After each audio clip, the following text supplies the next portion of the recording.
तो दोस्तों सबसे पहले मैं आपको ये बताना चाहता हूं कि आज का ये वीडियो आप सभी बच्चों के लिए बहुत ज्यादा इंपॉर्टेंट है। ठीक है बच्चों, देखो जो कक्षा 12वीं और कक्षा 10वीं का बोर्ड का एग्जाम देने वाले बच्चे हैं उनके लिए ये वीडियो बहुत ज्यादा हेल्पफुल होने वाला है। आप हिंदी में कैसे 100 में 100 नंबर ला सकते हैं। देखो बच्चों, आप अगर कितना भी पढ़ के जाओ, अगर आपको लिखने का तरीका नहीं पता रहेगा तो आप 100 में 100 नंबर नहीं ला सकते या फिर टॉप नहीं कर सकते। तो बच्चों सबसे ज्यादा इंपॉर्टेंट रोल हो जाता है हमको लिखने की शैली पता होनी चाहिए। तो आज के इस वीडियो में मेरे पास एक कॉपी है और एक अच्छे बच्चे की कॉपी है, उसको सबसे पहले हम लोग सॉल्व करेंगे और देखेंगे कि कैसे उस बच्चे ने लिखा है और उसमें क्या क्या कमियां रह गई हैं जिससे कि उसको सुधारने की जरूरत है और 100 में 100 ला सकता है। ठीक है बच्चों, तो चलिए आपको भी देखना है, आपको भी सीखना है कि कैसे आप 100 में 100 ला सकते हैं। तो मेरे साथ आपको वीडियो के लास्ट तक बने रहना है और जो बच्चे चैनल पे नए हैं चैनल को सब्सक्राइब कर लीजिए। तो चलिए बच्चे चलते हैं हम लोग कॉपी की ओर।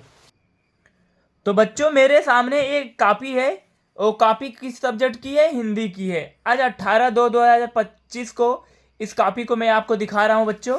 ठीक है, देखो इसमें सबसे पहले बच्चे ने क्या किया है, खंड क डाला है, प्रश्नोत्तर संख्या 1। उसके बाद बहुत साफ से देखो क ख ग घ अंगा, मतलब ये क्या होता है, गद से 5 एमसीक्यू क्वेश्चन पूछा जाता है हिंदी में और पांचों बहुत ही अच्छे तरीके से इसने लिखा है। ठीक है बच्चों, अगर आपका ये लिखने का तरीका इस तरीके से रहा तो आपको जाहिर सी बात है 5 में 5 नंबर यहाँ पे मिल जाएगा, इसमें कोई दिक्कत नहीं है बच्चों। समझ में आया? अब चलते, देखिए यहाँ पर लिखे सबसे पहले उसने क्या किया, एक पाई यहाँ पे ये जो लाइन होता है स्केल से आपको खींचना होगा और हेडिंग आपको स्केच से यहाँ पर डालना होगा। समझ में आया बच्चों? उसके बाद आगे देखिए पद से भी 5 एमसीक्यू क्वेश्चन वगैरह पूछा जाता है। देखो आपने, इस बच्चे ने प्रश्नोत्तर संख्या 2 डाला, कितने अच्छे तरीके से डाला है। उसके बाद क्या किया है बच्चों, सारे क ख ग घ और अंगे ये पांचों क्वेश्चन को अच्छे तरीके से क्रमबद्ध तरीके से सॉल्व किया है और इस पे भी आप 5 में 5 इसको आसानी से और बहुत कम समय में दे सकते हैं, क्योंकि देखो बच्चे ने लिखने में कोई मिस्टेक नहीं किया है। अगला टॉपिक की बात करेंगे तो यहाँ देखो प्रश्नोत्तर संख्या 8, जैसे मान लो इसका क्रम थोड़ा आगे पीछे हो गया है, मैं आपको ये दिखाना चाहता हूँ कि बच्चे ने कॉपी किस तरीके से लिखा है।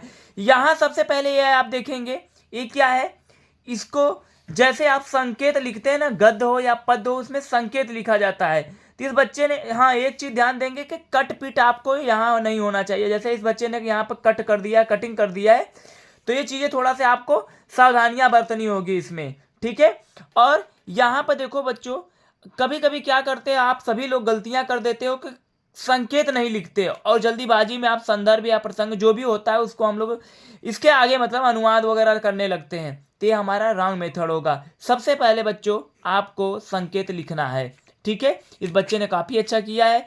संदर्भ में क्या लिखा है, हाँ कक्षा 12वीं वाले बच्चे ध्यान देंगे, कभी कभी क्या होता है उसके लेखक और उसके पाठ के शीर्षक का नाम पूछ देता है, मतलब शीर्षक का पूछता है नाम, तो आप ऐसे भी लिख सकते हैं शीर्षक का नाम और जो लेखक होगा उसका नाम डायरेक्ट आप यहाँ कर सकते हैं।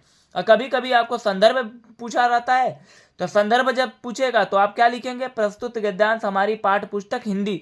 देखो बच्चों थोड़ा सा यहाँ पे क्या करना है आपको, यहाँ पे जो हिंदी लिखा गया है, ठीक है आप देख सकते हो, हिंदी को क्या करना है, अंडरलाइन और इसको ब्लैक से लिखना है। बाकी यहाँ पर बच्चा ने क्या लिखा है, पंचशील सिद्धांत, काफी अच्छा लिखा है। ठीक है, सिद्धांता ऐसे कुछ है, तो इसको भी आपको ऐसे ही लिखना है और इस पे आसानी से इसको 2 नंबर इस पे मिलता है और 3 नंबर इस पे मिलेगा, तो 3 नंबर इस पे आसानी से इसको मिल जाएगा इस बच्चे को, क्योंकि देखो इसके लिखने की शैली काफी अच्छा है। बात करते हैं आगे बच्चों, तो देखो 8वां का जो ख होता है इसमें भी बच्चा क्या किया है, संकेत बहुत अच्छे से किया है।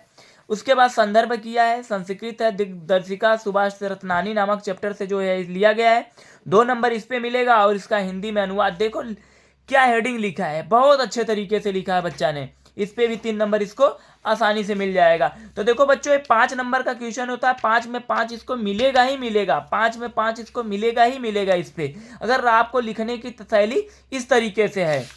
देखना क्या होता है, गलतियां बच्चे क्या करते हैं, यहाँ पे क्या करते हैं, संकेत नहीं लिखते, संदर्भ प्रसंग सब एक ही में चीज में मिला देते हैं, तो आपको अलग अलग थोड़ा ऐसे लगे कि नहीं हमारा साफ साफ अलग अलग टॉपिक है। ठीक है बच्चों, आपको ये सारी चीज़ों को ध्यान देना है और यहाँ पे जो हेडिंग डालोगे आप स्केच से डालना है। ठीक है बच्चों, देखो आगे की बात करते हैं बच्चों। आगे तो अगला क्या है, प्रश्नोत्तर संख्या छठवां, जो छठवां क्वेश्चन है प्रश्नोत्तर संख्या 6 क्या है, सारांश लिखना है। सारांश क्या है, बहादुर कहानी होता है, तो यहाँ पर आपको लिखना होगा बहादुर कहानी का सारांश, ऐसे पूरा यहाँ पे थोड़ा सा लिखना होगा। ठीक है, इस बच्चे ने सिर्फ बहादुर लिखा है, तो बहादुर कहानी का सारांश, कहानी का सारांश, यहाँ सारांश लिखा हुआ है, इसको आगे आपको यहाँ लिखना है। ठीक है बच्चों, बहादुर कहानी का सारांश। बाकी इसको लिखने की जो ये शैली है, देखो जैसे यहाँ क्या लिखा है, अमरकांत द्वारा लिखित कहानी बहादुर, देखो कितना अच्छा इसको अंडरलाइन किया है बच्चा ने। नेपाली बच्चे की यथार्थ की कहानी है, जिसका बाप क्या था, बाप पर क्या है, चुका है, और माँ के करकरा व्यवहार के कारण वह घर से भागा। मतलब जो भी चीजें हैं आप कहानी आप समझते होंगे, जहां जहां आपको लगेगा कि नहीं यहाँ पर मुझे अंडरलाइन करना है, आपको ऐसे अंडरलाइन करना होगा। क्योंकि बच्चों देखो एग्जामिनर जब कॉपियां चेक करता है तो थोड़ा बहुत फास्ट करते रहते हैं, आपके अंडरलाइन ही आपको थोड़ा से एग्जामिनर पे इंप्रेशन बनाने का काम करेगा। ठीक है बच्चों, तो थोड़ा से आपको अच्छे से लिखते जाना है, इस पे भी आपको अच्छा ही नंबर मिलेगा। थोड़ी सी चीज़ें यहाँ पे आपको सुधार करने की ज़रूरत होगी, अगर आप ऐसे लिखेंगे तब। इस बच्चे ने यहाँ पे थोड़ी सी कमियां की है। आगे देखना बच्चों, प्रश्नोत्तर संख्या 11 का क, इसमें देखना क्या होता है, शब्द युग्म दिया रहता है, उसका अर्थ लिखना होता है। बच्चे डायरेक्ट अर्थ लिखते हैं, आपको अर्थ डायरेक्ट नहीं लिखना है, पहले उसका जो भी शब्द युग्म रहेगा उसका यहाँ पे लिखना है, उसके आगे उसका अर्थ लिखना है। कितना अच्छा तरीके से लिखा है, ये 2 नंबर का आता है, 2 नंबर आसानी से इस पर मिल जाएगा। ठीक है, आगे क्या है, फिर शब्द है और उसका 2 अर्थ लिखना होता है। शब्द है, इसका 2 अर्थ, क्या कितने अर्थ, 2 अर्थ लिखना है। तो जैसे नाग है, नाग का क्या होगा, सर्प और हाथी, इस पे भी 2 नंबर आसानी से मिल जाएगा। ठीक है, आगे देखना बच्चों, आगे क्या है, प्रश्नोत्तर संख्या 11 का ग, घृणा के योग्य एक शब्द जैसे लिखना होता है ना, घृणित, जो जीता न जा सके अगे, है ना, तो इस पे भी क्या होगा, इस पे भी अगर आपका एक क्वेश्चन लिखने की शैली इस तरीके से है तो बच्चों इस पे भी 2 नंबर आपको आसानी से मिल जाएगा। ठीक है, परमात्मा के अनेक नाम है, मतलब यहां पर ध्यान देना बच्चों, इसमें शुद्ध वाक्य करना होता है। बच्चों को क्या करना होगा, यहाँ पे पहले अशुद्ध वाक्य लिखना होगा और इधर क्या करना है, आपको शुद्ध वाक्य लिखना है। या फिर ध्यान देना, ब्लैक पेन से ऊपर क्या लिखना है, अशुद्ध वाक्य, नीचे इसके हेडिंग डालना शुद्ध वाक्य, उसको दोनों को आपको लिखना है। बाकी ये भी गलत नहीं है, लेकिन थोड़ा सा और अच्छे तरीके से लिखना है तो आपको दोनों लिखना होगा। ठीक है बच्चों, टाइम का मैनेजमेंट आपको करना होगा, टाइम पे भी मैं एक वीडियो जल्दी बनाने वाला हूँ। ठीक है, तो ये भी क्वेश्चन इसका बच्चे का सही है, इस पे भी 2 नंबर मिल जाएगा। आगे देखना, देखो ये 5 नंबर में आता है बच्चों, क्या, प्रश्नोत्तर संख्या 5 का क, जैसे आपको आता है जीवन परिचय लिखना, साहित्यिक परिचय, हजारी प्रसाद द्विवेदी जी का जो साहित्यिक परिचय है, सबसे पहले बच्चों आपको इस तरीके से लिखना है। यहाँ लिखने के बाद आपको ऐसे अंडरलाइन कर करके लिखना है, जैसे हजारी प्रसाद द्विवेदी जी का जन्म बलिया जिले के दुबे का छपरा नामक ग्राम में सन 1907 ईस्वी में हुआ था। कितना अच्छा तरीके से बच्चे ने अंडरलाइन किया है। ठीक है बच्चों, और देखो यहाँ पे पैरा चेंज करने का तरीका भी बहुत अच्छा है, जैसे लग रहा है कि नहीं ये अलग है, और इस पे आसानी से 5 नंबर का, अगर यहाँ पे देखो बच्चों इसने कृतियां कितना अच्छे तरीके से खूबसूरत तरीके से लिखा है, इस पे 5 नंबर आसानी से मिलेगा। ठीक है बच्चों, आगे देखो पद्य से भी आता है, जयशंकर प्रसाद जी का साहित्यिक परिचय कैसे है, उसी तरीके से बच्चे ने इसमें भी अंडरलाइन देखो यहाँ पे किया है। इनके काशी के सुगनी साहू नामक प्रसिद्ध परिवार में सन 1889 ईस्वी में हुआ था। इनके पिता कौन थे, देवी प्रसाद हैं। तो बच्चों इसने भी बहुत अच्छे तरीके से इसको पद्य को भी लिखा है बच्चा ने, और सबसे अच्छी बात है कि कृतियों को लिखने का तरीका देखो कितना खूबसूरत है। ठीक है, तो इस पे भी आप 5 नंबर मिलेगा ही मिलेगा। अगर आपको लिखने का तरीका सही है और राइटिंग थोड़ा सही अच्छे तरीके से बना रहे हो बच्चों, तो आपको 5 में 5 मिलेगा। हाँ, कुछ एग्जामिनर होते हैं थोड़ा सा अगर अंडरलाइन नहीं रहता है तो जल्दी जल्दी में 5 की जगह 4-3 नंबर भी दे देते हैं। तो आप देखो सबसे पहले कि जब बोर्ड की कॉपी लिखना तो पहले दूसरे पेज को बहुत अच्छे तरीके से लिखना है, आपकी राइटिंग बहुत अच्छा होना चाहिए। ठीक है बच्चों, कोशिश ऐसा करना है कि जो क्वेश्चन अच्छा हो, जो अच्छे तरीके से आ रहा है उन क्वेश्चन को सबसे पहले करना है। यहाँ पे देखना, यहाँ पे क्या है, जैसे एक पैरा दिया है, उस पैरा पे आधारित कुछ क्वेश्चन है जो कि ये 10 नंबर में पूछा जाता है। ये कितने नंबर में पूछा जाता है बच्चों? 10 नंबर में पूछा जाता है। तो इसको ध्यान देना, इसको आप ध्यान देना। जैसे है क्वेश्चन, पहले इसने क्या किया, यहाँ पे संकेत लिख दिया है। फिर दिए गए पदांश के कवि कौन है? अयोध्या सिंह उपाध्याय, ठीक है बच्चों। तथा शीर्षक कौन है? पवन द्वितिका है। फिर उस पर आधारित जो भी क्वेश्चन है, देखो कितने खूबसूरत तरीके से बच्चा ने लिखा है। पहला क्वेश्चन, दूसरा, तीसरा, चौथा और पांचवा में यहाँ पे थोड़ी सी आपको दिख नहीं रहा है, ध्यान देना। पांचवा में यहाँ पे जो है बच्चों थोड़ी सी कमी है। यहाँ पे क्या करना है? रेखांकित अंक की व्याख्या है, आपको ये हेडिंग डालना होगा। क्या लिखना होगा? रेखांकित अंक की व्याख्या, यहाँ पे जो भी है, ठीक है। रेखांकित जो भाग होता है उसकी व्याख्या करना है, ठीक है बच्चों। यहाँ पे थोड़ी सी कमी रह गई है बच्चे की हेडिंग लिखने में, बाकी लिखने का तरीका बहुत अच्छा है, ठीक है। अब चलते हैं, बात करते हैं ग्रामर पोर्शन की। देखो क्वेश्चन नंबर 12 का क, जैसे यहाँ पे है करुण रस। करुण रस को कितना अच्छा तरीके से लिखा है। शोक अथवा दुख की अवस्था में जो शोक का स्थायी भाव, शोक नामक स्थायी भाव जब होता है, विभाव, अनुभाव और संचारी भाव का संयोग को पाकर पुष्ट होता है, तो करुण रस की निष्पत्ति होती है, या करुण रस प्राप्त होता है, या करुण रस कहते हैं उसे, ठीक है बच्चों। उदाहरण कैसे लिखा है? उदाहरण देखो कितना अच्छा तरीका से इसको एकदम अलग पैरा चेंज करके लिखा है। अगर ये 2 नंबर में आ रहा है तो यहाँ पे 2 नंबर इसको मिलेगा ही, क्योंकि 2 नंबर इतना तो लिख ही दिया है। इसमें आप कहाँ काटोगे, आप ही बताओ। तो आपको भी ऐसे ही लिखना है बच्चों। यहाँ अलंकार को देखो कितने अच्छे तरीके से लिखा गया है। यहाँ दोहा को भी, दोहा और उसका उदाहरण। दोहा क्या होता है? दोहा छंद, यह अर्ध सममात्रिक छंद है इसके, जिसके पहले एवं, यहाँ पे थोड़ा सा आपको कमियां रह गई है बच्चे के लिखने में। इसमें लिखना होगा बच्चों आपको, यह अर्ध सममात्रिक छंद है और इसमें कितने चरण होते हैं? इसमें 4 चरण होते हैं, 4 चरण होते हैं, ठीक है बच्चों। जिसके पहले एवं तीसरे चरण में 13 तथा दूसरे और चौथे चरण में 11 मात्राएं होती हैं। आपको थोड़ा सा इसमें ये चीजें करना होगा। इस पे मैंने एक शॉर्ट वीडियो बना लिया हूं बच्चों, वीडियो को अपलोड कर चुका हूं, उस पर आप जाकर छंद पे आधारित वीडियो देख सकते हैं, ठीक है।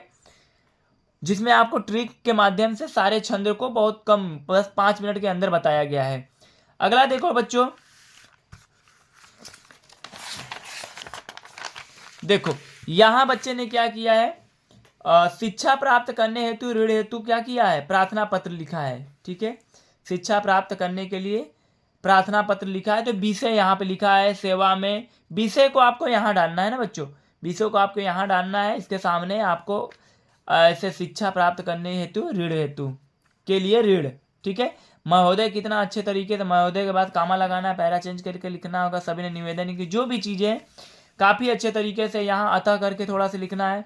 धन्यवाद, दिनांक डाल देना है। प्रार्थी में आपको नाम नहीं लिखना है बच्चों, यहाँ पे ध्यान देना, क ख ग डालना है, ठीक है, या क ख ग डालना है, यहाँ पे ध्यान देना। सेवा में प्रबंधक, Punjab national bank, civil line, Faizabad, जो भी है आपको ये एड्रेस ऐसे डालना होगा। यहाँ पे एड्रेस डाला जाता है, ठीक है।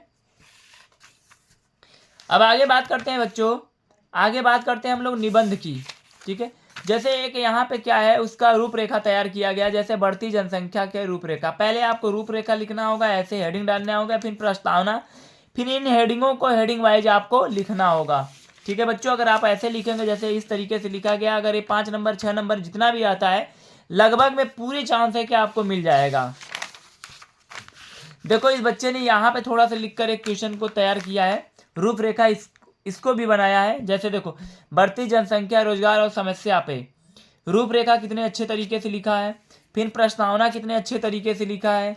हेडिंग देख लो कैसे डाला गया है, हेडिंग बढ़ती जनसंख्या, रोजगार और समस्याएं, कितनी अच्छे तरीके से। इधर देख लीजिए, जनसंख्या वृद्धि के कारण, ये सारी चीजें बहुत अच्छे तरीके से इस बच्चे ने किया है। जबकि आपको ये जब लिखना होगा निबंध, इसमें लिखा नहीं गया है पूरा, मैं आपको सैंपल के तरह इतना दिखाने के लिए ऐसे इस कॉपी का यूज कर रहा हूं बच्चों। आपको अगर पूरी कॉपी देखना होगा तब भी मैं जल्द ही उस पूरी कॉपी का एक वीडियो आपको जल्द ही पोस्ट करने वाला हूं, ठीक है। जल्द ही वीडियो के माध्यम से पूरी कॉपी बच्चों आप तक पहुंचाऊंगा। यहाँ पर ध्यान देना बच्चों, यहाँ पे ध्यान देना, जब भी आप ये निबंध लिखना, निबंध को कम से कम 4 से 5 पेज में लिखना होगा।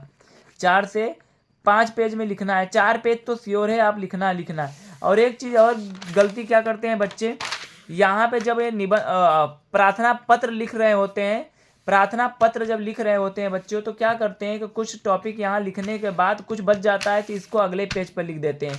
एक रॉन्ग मेथड होता है। अगले पेज पे आपको नहीं करना है, प्रार्थना पत्र को एक पेज पे ही कंप्लीट करना है। ठीक है बच्चों। तो बच्चों अगर आप ऐसे लिखेंगे तो आपको 70% मैं कह रहा हूँ कि आपको 100 में 100 लगभग में हिंदी में आने के पूरे चांसेस है। ठीक है बच्चों। तो बच्चों जल्दी मैं और सब्जेक्ट की वीडियो लाऊंगा, सदा हिंदी की।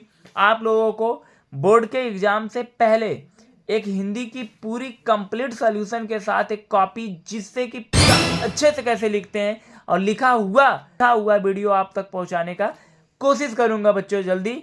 और आप अच्छे से पढ़ाई करिए, मस्त रहिए। मिलते हैं बच्चों अगले वीडियो में, तब तक के लिए धन्यवाद।